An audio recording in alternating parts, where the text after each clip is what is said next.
Hey guys, good morning and welcome back.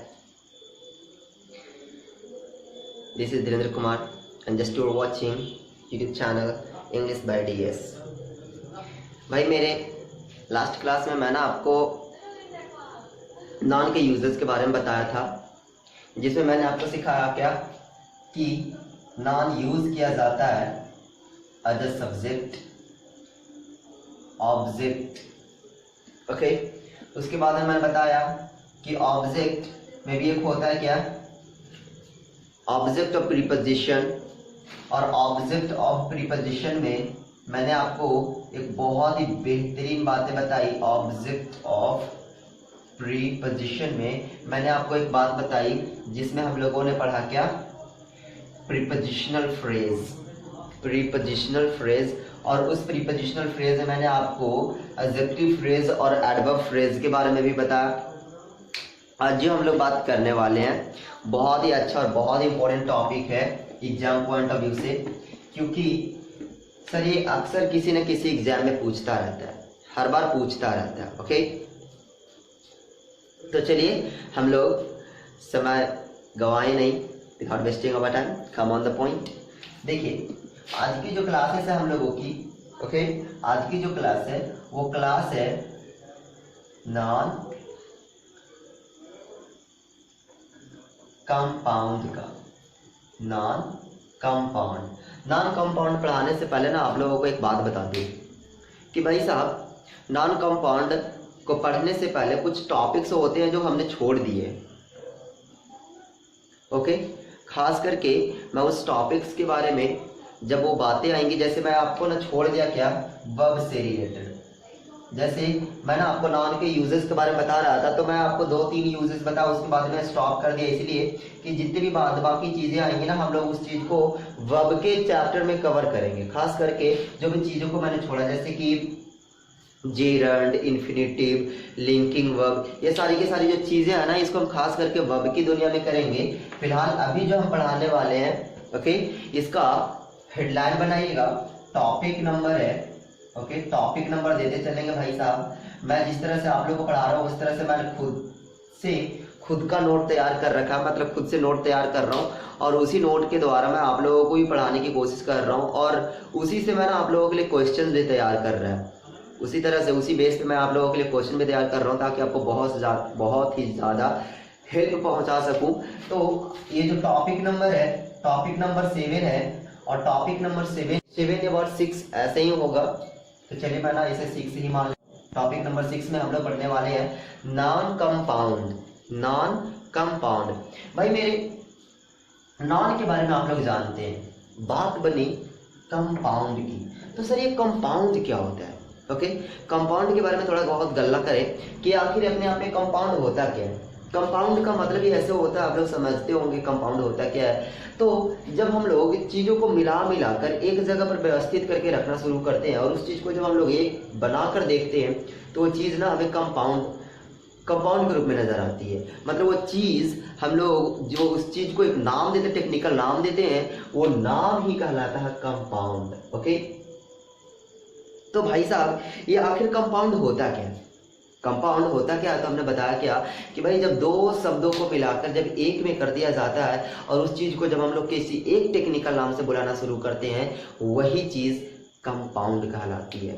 तो चलिए example से समझने की कोशिश करते हैं। जैसे मैं आपको एक सेंटेंस नहीं, बस कॉम्बिनेशन ऑफ वर्ड के द्वारा समझाने की कोशिश करता हूँ। ओके, जैसे देखिए मैंने कहा गोल्ड, ओके, गोल्ड, और दूसरा है रिंग, गोल्ड रिंग। उसी तरह से अगर मैं बोलूं एक कार और दूसरा है बॉय, कार बॉय, समझने की कोशिश करते हैं दोनों से। भाई ये कार क्या है? कार अपने आप में नाउन है। बॉय क्या है? अपने आप में नाउन है। कार बॉय, कार बॉय, लगता है लॉजिकली सेट हो रहा है।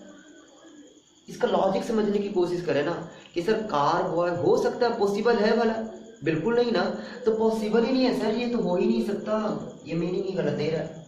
लेकिन अगर हम लोग इसकी बात करें, गोल्ड रिंग की बात करें कि सर गोल्ड रिंग, जैसे हम लोग यहाँ पे बात करते हैं गोल्ड, अपने आप में गोल्ड भी क्या है, गोल्ड क्या है, गोल्ड अपने आप में नाउन है। ओके, रिंग क्या है, तो रिंग भी अपने आप में नाउन है। रिंग बना किससे है, रिंग बना गोल्ड से। तो जरा सोचिए, रिंग बना है गोल्ड से और ये अपने आप में क्या है, नाउन है। नाउन में जो भी डिटेल ऐड करने की कोशिश करता है वो क्या कहलाता है भाई, वो कहलाता है एडजेक्टिव। नाउन में डिटेल ऐड करने की जो कोशिश करता है वो वर्ड क्या कहलाता है, वो वर्ड कहलाता है एडजेक्टिव। तो अब जरा सोचिए कि ये रिंग कैसा है, गोल्ड का है। ये रिंग कैसा है, गोल्ड का। क्या कहोगे साहब कि ये बॉय कार का है, हो ही नहीं सकता ना, ये बॉय कार का ना सर, पॉसिबल ही नहीं है। तो यहाँ पे लॉजिकली ये लॉजिक के अनुसार गलत है, सेंस के अकॉर्डिंग गलत है। यहाँ पे सेंस के अकॉर्डिंग सही हो रहा है। हम लोग बोलते हैं ना गुड बॉय, ओके, गुड। बहुत सारे बच्चे ना एक वर्ड होते हैं, मैं ना आपको एक बहुत अच्छी वर्ड बता दूं, हाउस वाइफ। हाउस वाइफ, भाई साहब आप इस दोनों वर्ड को देखिएगा, एक हाउस है और दूसरा वाइफ है। वाइफ भी अपने आप में नाउन है और हाउस भी अपने आप में नाउन है। ओके, हाउस भी अपने आप में नाउन है और वाइफ भी अपने आप में नाउन है। अब जरा समझने की कोशिश करें कि सर नाउन में डिटेल ऐड करने की कोशिश कर रहा है, नाउन में डिटेल करने की जो कोशिश कर रहा है वो है हाउस। ओके, हाउस वाइफ में डिटेल ऐड करने की जो कोशिश कर रहा है वो है हाउस। तो हाउस यहाँ पे क्या बन गया, अब ये नाउन की कैटेगरी से बाहर होगा और ये बन जाएगा क्या, एडजेक्टिव। ये क्या बन जाएगा, एडजेक्टिव बन जाएगा। आजकल ना सर हाउस वाइफ बहुत चर्चित नाम हो गया है, हर कोई बोलते हैं क्या कि माँ जो है हाउस वाइफ है। मेरे भाई मैं आपसे एक बात बोलना चाहूँगा कि आप ना हाउस वाइफ को हाउस वाइफ ना बोले तो बेहतर। हाउस वाइफ का एक पोलाइट वर्ड होता है हाउस मेकर। हाउस वाइफ बोलने में ना बहुत अजीब सा लगता है। माँ होती है ना, घर की निर्माण करती हैं, घर बनाती हैं, सजाती हैं, उनके मेहनतों से घर बनता है। तो वैसी चीज़ में आप हाउस वाइफ बोल करके हाउस मेकर बोले तो उस हाउस वाइफ के स्थान पे हाउस मेकर बहुत ज़्यादा परफेक्ट होगा। तो ये बात शायद आप समझ में आई होगी क्या कि हम लोग हाउस वाइफ ना बोलकर हाउस वाइफ के जगह पर हाउस मेकर का यूज करेंगे। तो चलिए नाउन का पहला है, पहला पॉइंट नंबर 1, और जिसमें मैं आपको बताने की कोशिश क्या कर रहा हूं कि भाई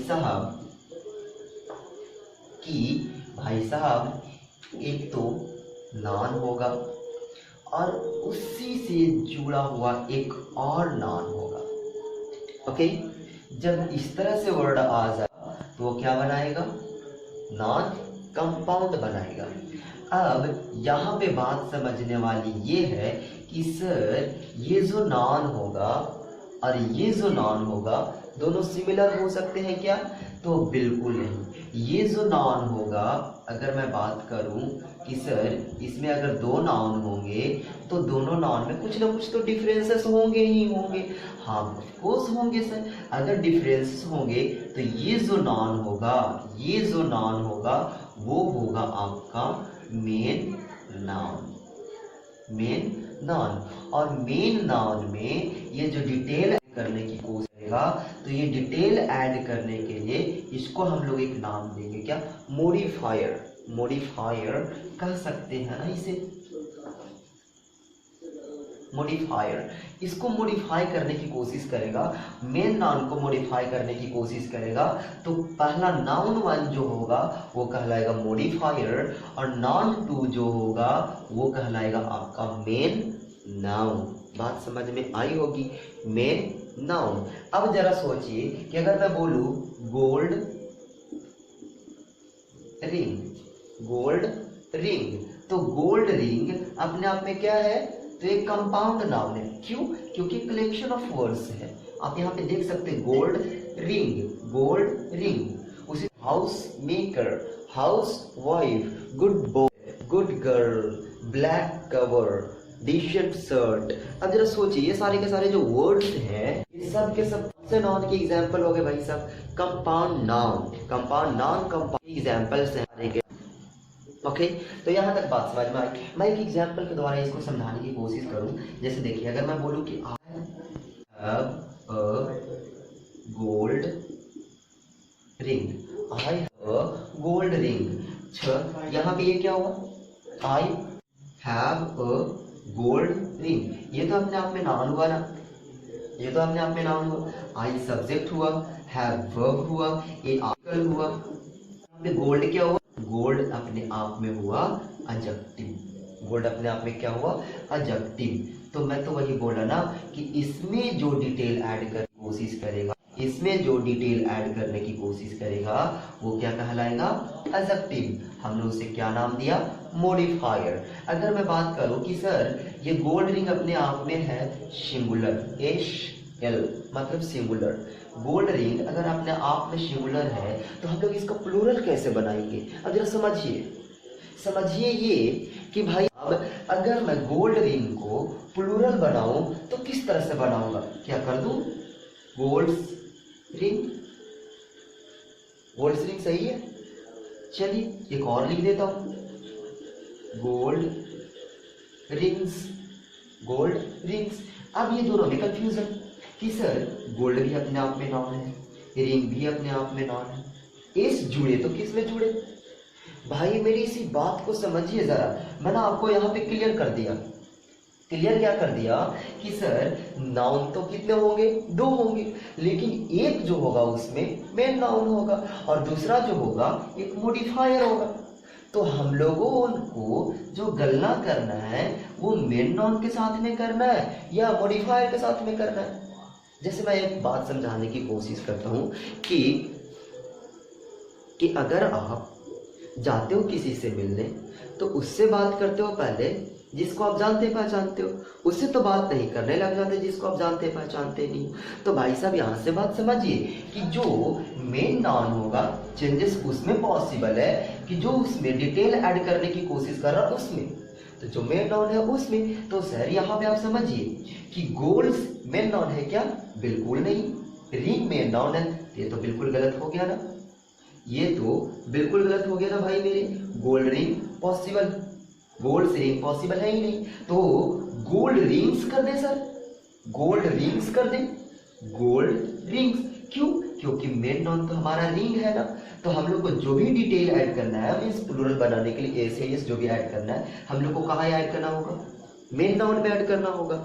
मतलब कि अगर आप इस कंपाउंड का प्लूरल बनाते हो तो प्लूरल बनाते समय हमें एक बात का ध्यान रखना है। ध्यान क्या रखना है मेरे भाई कि आपको जब भी एस या ई एस ऐड करने की जरूरत हो, जब भी एस या ई एस ऐड करने की जरूरत हो तो आप किस में ऐड करेंगे, मेन नाउन में ऐड करेंगे, ना कि आप उसके मॉडिफायर में ऐड करेंगे।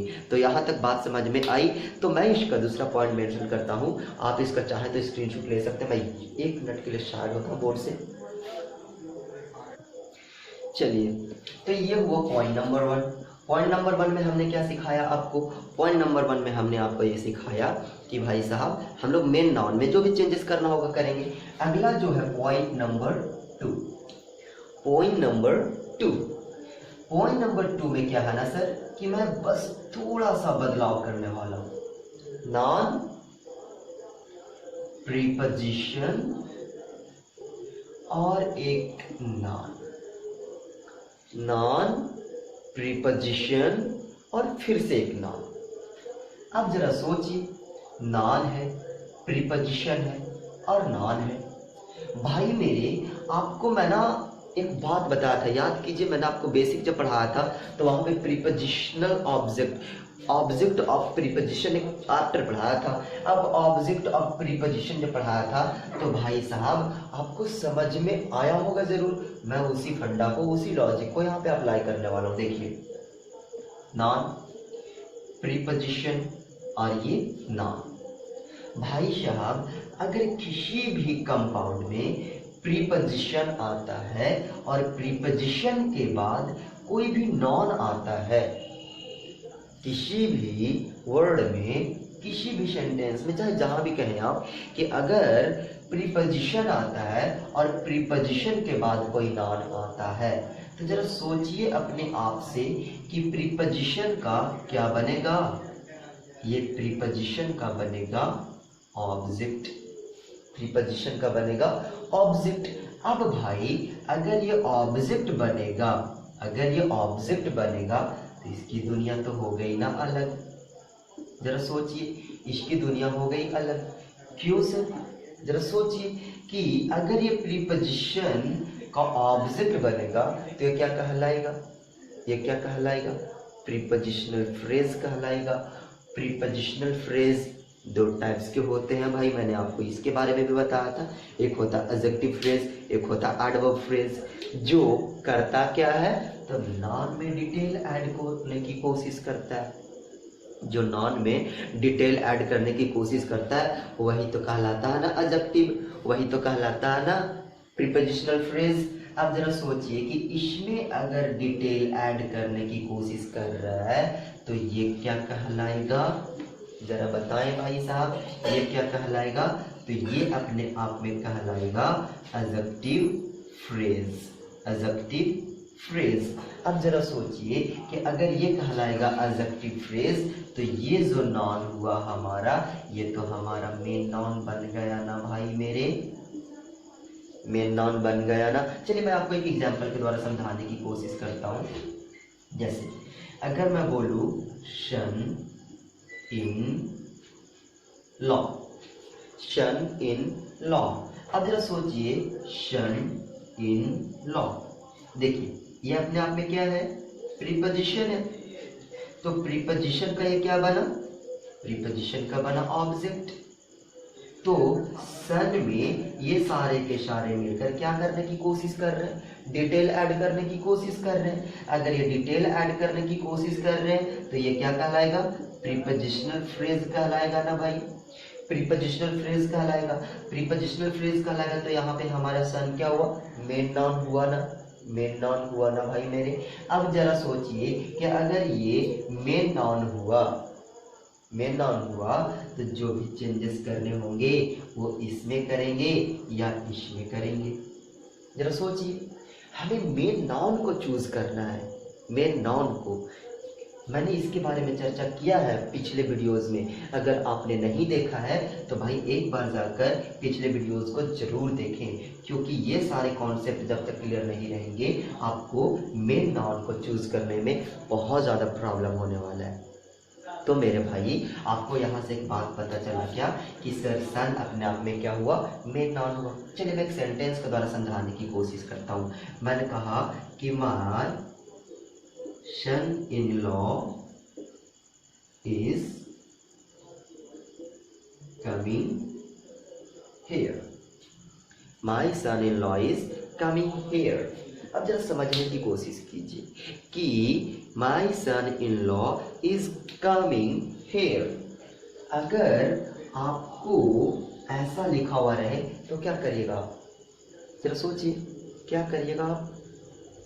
ऐसे कानून में बेटा, कानून में बेटा, मेरा कानून में बेटा यहाँ आ रहा है, ऐसा।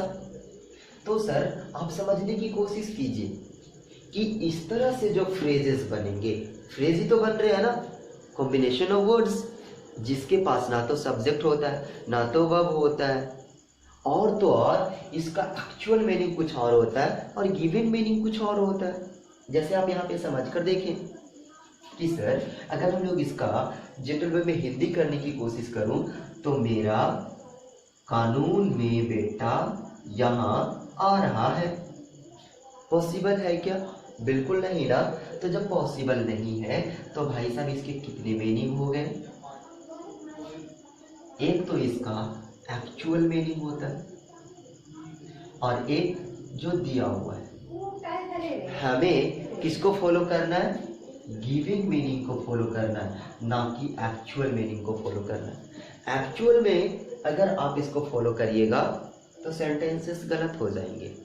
हमें फॉलो किसे करना है? हमें फॉलो करना है गिवन को।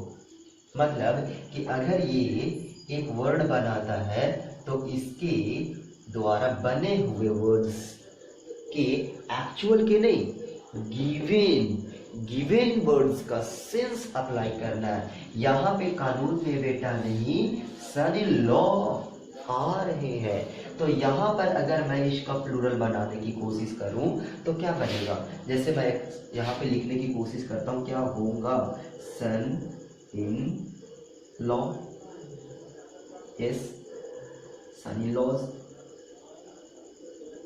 Sons in laws, sons in laws. Okay, अब यहाँ पे जरा सोचिए कि यहाँ पे 3 चीजें हैं आपके पास में। बस अगर आपको ये लॉजिक समझ में आ गया होगा तो आप यहाँ पे चुनने में जरा भी प्रॉब्लम नहीं करने वाले। देखिए, आपको एस या ईएस जोड़ना कहाँ था, प्लूरल बनाने के लिए आपको एस या ईएस जोड़ना कहाँ था। एस या ईएस जोड़ने के लिए आपके पास चाहिए था मेन नाउन। मेन नाउन, अगर आपको मेन नाउन मिल गया तो भाई साहब उसमें एस या ईएस लगा दीजिए। क्या लगता है कि इन के बाद आने वाला वर्ड मेन नाउन हो सकता है? पॉसिबल ही नहीं है। तो जब पॉसिबल ही नहीं है तो इसमें एस नहीं लग सकता भाई साहब। 2 गलत हो गए ना। क्यों गलत हो गए सर? क्योंकि लॉज जो है अपने आप में ऑब्जेक्ट है, और ऑब्जेक्ट के अकॉर्डिंग हम लोग थोड़ी ना चलने वाले हैं। ऑब्जेक्ट में एस या ईएस थोड़ी ना जोड़ा जाता है। हम लोग तो जब भी जोड़ेंगे एस या ईएस तो कहाँ जोड़ेंगे? मेन नाउन में जोड़ेंगे। अगर मेन नाउन में जोड़ेंगे तो यहाँ पे आप समझिए कि भाई साहब यहाँ पे अगर आप समझने की कोशिश करते हैं तो इसमें हमें एस जोड़ना पड़ेगा, सन्स इन लॉज। ये हमारा क्या हो गया? प्लूरल हो गया। बात शायद समझ में आई होगी कि हमें जब भी जोड़ना है एस या ईएस तो नाउन कैसा होना चाहिए? मेन होना चाहिए। अब मेन नाउन की समझ तो होनी चाहिए ना। तो भाई मेरे इसीलिए मैं आपसे बार बार रिक्वेस्ट करता हूँ कि अगर आपने पिछले वीडियोस को नहीं देखा है तो एक बार जाकर जरूर देखें, वहाँ से आपकी कॉन्सेप्ट क्लियर होंगे, बहुत अच्छे ढंग से होंगे। कोई भी प्रॉब्लम हो तो भाई मेरे आप मेरे टेलीग्राम पे मैसेज करें, मैं तुरंत आपको रिप्लाई करूँगा।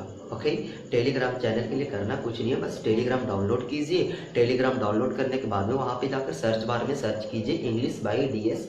जैसे ही आता आप उसमें ज्वाइन हो जाए। क्वेश्चंस भेजने के नो कॉस्ट, भाई साहब 1 भी रुपया खर्च नहीं होने वाला आपके। जब पैसे खर्च नहीं हो रहे हो तो क्यों नहीं इसका लुत्फ उठाया जाए? जब फ्री ऑफ कॉस्ट सब चीज़ मिल रहा हो तो भाई साहब इसका मज़े किए जाए, इसका यूज़ किया जाए। तो ये सब सारी की सारी जो चीज़ें मैं आप ही लोगों के लिए तो प्रोवाइड कर रहा हूँ, तो टेंशन नहीं लेने का भाई मेरे। आपको जो भी हो प्रॉब्लम हो आप टेलीग्राम पे जाकर अपना क्वेश्चंस भेजें। मैं हर संभव कोशिश करूँगा कि आपके क्वेश्चंस का सॉल्यूशन जल्द से जल्द दिया जाए। तो चलिए, अगर हो सके तो इसे नोट करें। ओके, मैं यूँ गया और यूँ आया। तो चलिए, आपने टॉपिक नंबर 2 में पढ़ा क्या? एक नाउन होगा, फिर से एक नाउन होगा, और दोनों के बीच में क्या आएगा? प्रीपोजिशन आएगा। यहाँ पे मैं एक और चीज बताने की कोशिश करता हूँ। देखिए, पॉइंट नंबर 3 ऐड कीजिएगा। एक नाउन होगा, प्रीपोजिशन होगा, फिर से सेम नाउन होगा। ये क्या बातें हुई सर? देखिए, प्रीपोजिशन के बाद में नाउन कैसा? बिल्कुल सेम टू सेम। ये क्या बातें हुई सर? जैसे आप समझने की कोशिश कीजिएगा। ओके, मैंने कहा नाउन होगा, एक नाउन है, ओके, सेम नाउन है, और दोनों के बीच में क्या आया? प्रीपोजिशन। मतलब इधर भी नाउन, इधर भी नाउन, बीच में क्या आया? प्रीपोजिशन। जो लास्ट का नाउन होगा बिल्कुल सेम होगा शुरू के नाउन का। ओके, जब शुरू के नाउन का सेम होगा सर, तब क्या करेंगे? तब क्या करेंगे जरा सोचिए। जैसे मैं बोलूं page after page, page after page, जरा सोचिए, पेज आफ्टर पेज। समझने की कोशिश कीजिएगा। यहाँ पे देखिए, ये एक नाउन है, सेम टू सेम नाउन है, है ना, ये भी नाउन, ये भी नाउन। ये नाउन किस तरह से एक्ट कर रहा है, प्रीपोजिशन के ऑब्जेक्ट की तरह, और ये मॉडिफायर की तरह, सॉरी मेन नाउन की तरह। तो जरा सोचिए, आपका मेन नाउन तो ये हुआ ना भाई मेरे। अब यहाँ पे गलना सवार होती है सर, गलना की शुरुआत यूँ होती है कि सर क्या इसका प्लूरल पॉसिबल है, ये सिंगुलर है या प्लूरल है, ये सिंगुलर है या प्लूरल है। बड़ा अजीब बात है कि सर पेज आफ्टर पेज, जैसे एक और मैं एक वर्ड लिखूं, door to door, door to door. अब इसमें समझने वाली बात है, डोर टू डोर अपने आप में क्या है, डोर टू डोर अपने आप में क्या है, देखिए डोर सेम टू सेम यहाँ पे वर्ड आया, डोर टू डोर बिल्कुल नॉन वन की तरह है, सेम टू सेम है सर। अब जब सेम टू सेम है, जरा सोचिए पेज क्या है अपने आप में, नाउन। कैसा नाउन है, सिंगुलर नाउन है, ये भी नाउन है, और ये पेज अपने आप में कैसा नाउन है, सिंगुलर नाउन है। उसी तरह से अगर हम लोग बात करें डोर की, तो डोर अपने आप में क्या है, नाउन है। कैसा नाउन है भाई, सिंगुलर नाउन है सर। उसी तरह से यहाँ का जो नाउन है वो कैसा है, ये भी सिंगुलर है। अब जरा सोचिए कि सर ये भी सिंगुलर, ये भी singular, page after page, door to door, बात समझ में आई। उसी तरह से अगर मैं बोलूं village after village, village after village, village after village. Village क्या है, सिंगुलर है, विलेज क्या है, सिंगुलर है, विलेज भी सिंगुलर, ये वाला भी विलेज भी सिंगुलर। सर तो इसका प्लूरल कैसे बनेगा, बड़ा अजीब बात है भाई मेरे, इसका प्लूरल कैसे बनेगा, बात समझिएगा जरा।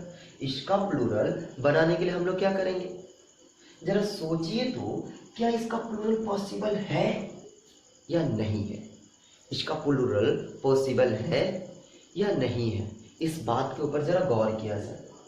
जरा सोचिए, मैं आपको एक हिंदी करके इसका हिंदी रेफरेंस मैं आपको बताता हूँ। देखिए विलेज आफ्टर विलेज, गांव का गांव, डोर टू डोर, घर घर, घर घर। अब जरा सोचिए, घर घर, डाकिया पहले वाला क्या करता था, चिट्ठियां पहुंचाता था डोर टू डोर जाकर, डोर टू डोर मतलब घर घर जाकर। अब घर घर जाकर अगर वो चिट्ठियां पहुंचा रहा है, इसका मतलब ये ऐसा तो नहीं है कि वो सिर्फ एक घर जाएगा बाकी छोड़ देगा, बस बोल दिया कि मैं घर घर जाकर चिट्ठियां पहुंचा कर चला आया, और एक ही घर गया और चला आया, ऐसा तो नहीं है। पेज आफ्टर पेज मतलब पेज, सभी पेजों को मिलाकर बोल रहे, पेज आफ्टर पेज। अब जरा इस तरह की अगर बातें आती हो तो जरा सोचिए कि अगर वो डाकिया जा रहा था, घर घर जाकर चिट्ठियां पहुंचा रहा था, तो उसमें जो घर आया था वो सिंगुलर को रिप्रेजेंट कर रहा था या प्लूरल को रिप्रेजेंट कर रहा था। उसी तरह से एक वर्ड आया यहाँ पे कि विलेज आफ्टर विलेज, गांव का गांव। ओके, गांव का गांव बर्बाद हो गया। पहले के जमाने में होता था जब भूकंप आया करता था या फिर ऐसा होता था कि जंगलों में आग लगा जाता तो क्या बोलते थे कि जंगल के जंगल बर्बाद हो गए, नदी के नदी सूख गए, ओके, पहाड़ के पहाड़ सब ढह गए। तो उसी तरह से यहाँ पे विलेज आफ्टर विलेज, गांव के गांव बर्बाद हो गए। तो जरा सोचिए, गांव के गांव बर्बाद हो गए तो क्या एक ही गांव बर्बाद हुआ है? गांव के गांव बर्बाद हो गए। बोलने में तो लग रहा है कि गांव हम लोग सिंगुलर बोल रहे हैं, लेकिन उसका जो हिंदी रेफरेंस है उसके ऊपर जरा गौर किया जाए मेरे भाई मेरे दोस्त। आपको यहाँ पे ये भले ही सिंगुलर दिख रहे हों, ये भले ही सिंगुलर दिख रहा, अभी तो मैंने आपको बताया क्या कि इसका एक एक्चुअल मीनिंग होता है और एक इसका गिवन मीनिंग होता है। एक एक्चुअल होगा और एक गिवन होगा। हमें किसके अनुसार चलना है? गिवन के अनुसार। एक्चुअल में ये होते कैसे हैं? सिंगुलर। गिवन भी है सिंगुलर, लेकिन पता ये क्या कर रहे हैं? रिप्रेजेंट कर रहे हैं। रिप्रेजेंट क्या कर रहे हैं? प्लूरल। रिप्रेजेंट क्या कर रहे हैं? प्लूरल। पता है ये क्वेश्चन ना एक एग्जाम में आया हुआ है। एक क्वेश्चन, अगर आप एसएससी एक्सपीरियंस है तो मेरे भाई आप एक बार पेपर पलट कर जरूर देखिएगा। एक मेंस के क्वेश्चंस में एक क्वेश्चन आया हुआ है, क्या कि pages after pages, pages after pages. जरा सोचिए, ये क्वेश्चन आया हुआ है मेंस के एग्जाम में, तो हम लोगों के लिए जरा सोचिए कि चीज़ हम लोगों के लिए कितना इम्पोर्टेंट हो सकता है सर, कि ऐसा ऐसा क्वेश्चन अगर मेंस में पूछ सकता है तो हम लोग के लिए ये सभी चीज़ें कितना इम्पोर्टेंट हो सकता है। हम लोग छोटी छोटी चीज़ों को देखते हुए चलेंगे। ऐसा नहीं है कि मैं आपको आज रात अंग्रेजी का प्रखंड विद्वान बना दूंगा, ऐसा पॉसिबल है। धीरे धीरे करके चीज़ों को सीखेंगे, बोर नहीं होना मेरे भाई। जरा सोचिए, कोई सांस लेने से थकता है क्या? नहीं ना। तो बस वैसे ही धीरे धीरे करके हम लोग सीखते चलेंगे, और वही धीरे धीरे करके जब हम लोग सीखना शुरू करेंगे तो एक दिन ऐसा आएगा जब हम लोग इंग्लिश के उस बुलंदी तक होंगे जहाँ तक हम लोग की ख्वाहिश होती है। तो मेरे दोस्त, आपको एक बात क्या समझ में आई कि अगर हम इसका प्लूरल बनाने की कोशिश करेंगे, कि अगर हमने कहा डोर्स टू डोर्स, तो ये क्या है? गलत है। विलेजेस आफ्टर विलेजेस गलत है। पेजेस आफ्टर पेजेस गलत है मेरे दोस्त। क्यों? क्योंकि ये जो नॉन प्रीपोजिशन और सेम नाउन के जो वर्ड होते हैं एक्चुअल में होते हैं सिंगुलर। गिवन भी है सिंगुलर, आप देख सकते हैं गिवन भी है सिंगुलर, लेकिन रिप्रेजेंट क्या करता है? प्लूरल। अब जरा सोचिए कि अगर ये रिप्रेजेंट करता है प्लूरल तो इसके साथ में आने वाला वर्ब कैसा होगा भाई मेरे? तो वो भी होगा plural. Villages after villages was your verb? अब बताओ क्या होगा? was ना मेरे दोस्त, was गलत होगा मेरे दोस्त। क्यों? क्योंकि ये दोनों मिलाने के बाद किसको रिप्रेजेंट करने की कोशिश कर रहा है? प्लूरल को रिप्रेजेंट करने की कोशिश कर रहा है, इसलिए क्या सही होगा? वर्ब। अगर हम लोग यहाँ पे बोले इज या आर तो क्या होगा? इज सिंगुलर है सर, इसलिए गलत, आर सही। बात शायद समझ में आई होगी क्या? तो देखिए, आज हम लोगों ने क्या सीखा? नॉन कंपाउंड सीखा। नॉन कंपाउंड में मैंने आपको शुरू में सिखाया क्या कि भाई नॉन होता है और एक फिर से नॉन होता है। जो मेन नॉन होता है उसके पहले वाला नॉन एक मॉडिफायर होता है, उसमें हम लोग एस या ईएस कभी ऐड नहीं करेंगे। ओके। दूसरा हम लोगों ने क्या सीखा कि एक नाउन होता है और एक फिर से नाउन होता है, और उसके बीच में एक होता है प्रीपोजिशन। पहला नाउन दूसरे नाउन के जैसा बिल्कुल नहीं होता, तो उसमें जो प्रीपोजिशन के बाद वाला जो वर्ड होता है वो क्या होता है? प्रीपोजिशन का ऑब्जेक्ट, जो प्रीपोजिशनल फ्रेज की तरह काम करता है, जो पहले वाले नाउन में डिटेल ऐड करने की कोशिश करता है, और जो डिटेल ऐड जिसमें किया जा रहा था वो हमारा मेन नाउन होता है। प्लूरल बनाने के लिए हम लोग उसी में एस या ईएस को जोड़ते हैं। तीसरा में हम लोगों ने क्या सीखा? तीसरा में हम लोगों ने सीखा, पॉइंट थर्ड में सीखा कि सर एक नाउन होता है और उसी के जैसा सेम नाउन होता है, और उन दोनों के बीच में एक प्रीपोजिशन होता है। ओके, जो हमेशा एक्चुअल में सिंगुलर होता है, गिवन भी सिंगुलर होता है, लेकिन हमेशा रिप्रेजेंट क्या करता है? तो हमेशा रिप्रेजेंट करता है प्लूरल। तो भाई मेरे, हम लोग ऐसा नहीं करेंगे, हर एक चीज़ों को बारीकी से समझने की कोशिश करिए और चीज़ों को समझते हुए आगे बढ़िए। तो सर आज की क्लासेस यहीं तक। मेरे दोस्त, मेरे भाई, कल के लिए बने रहें। बस आप लोग लाइक, शेयर और सब्सक्राइब करते रहें। बहुत जल्द मैं इस चीज़ को आप लोगों के सामने लाइव पेश करने वाला हूं, और जब हम लोग लाइव शेयर करना शुरू करें, लाइव क्लासेस करना शुरू कर देंगे, यकीन मानिए आपको बहुत ज़्यादा फायदा होने वाला है। से डायरेक्टली क्वेश्चंस कर पाएंगे, मैं आपको डायरेक्टली जवाब दे पाऊंगा। ओके, आपको क्वेश्चंस पूछने के लिए टेलीग्राम पे आंसर का वेट नहीं करना होगा, आपके सारे के सारे सॉल्यूशंस ऑनलाइन मिल जाया करेंगे। तो बस मेरी आपसे एक रिक्वेस्ट है कि भाई आप ज़्यादा से ज़्यादा शेयर करें और सब्सक्राइब करें, लाइक करें। तो चलिए आज की क्लास यहीं तक, bye bye, take care my dear students.